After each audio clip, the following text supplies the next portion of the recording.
You went to Harvard, right? You have long been considered one of the largest donors, the largest donor to have given money that's been committed, correct? That's what I've heard. That's what we've heard. So what's the value of a Harvard education in 30 years? If you look down the road, do you think that the Harvard brand will be the same in 30 years? Look, I think this comes down to what does the Harvard corporate board choose to do over the next decade. You know, I think there's no doubt that Harvard lost its way a bit over the last few years. The scandal that they went through was really quite devastating to the university.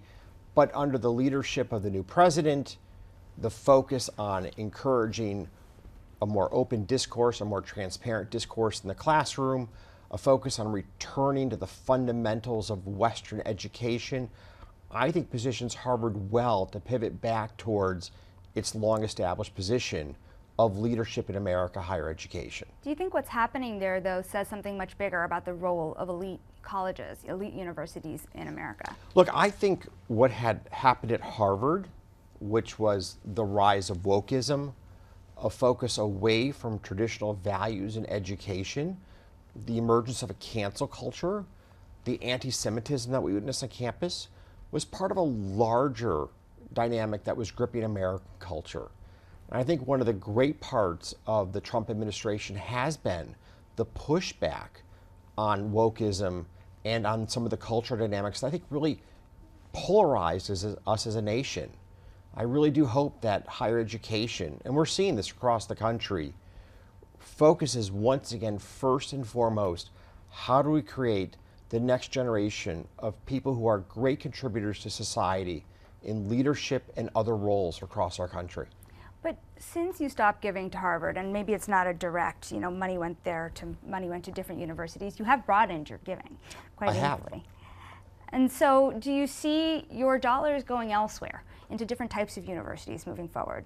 I mean, clearly I've diversified my giving to higher education. My belief in the importance of higher education stands firm, but I do believe that by contributing to other universities who have very strong academic programs, I am managing the risk of my charitable giving portfolio.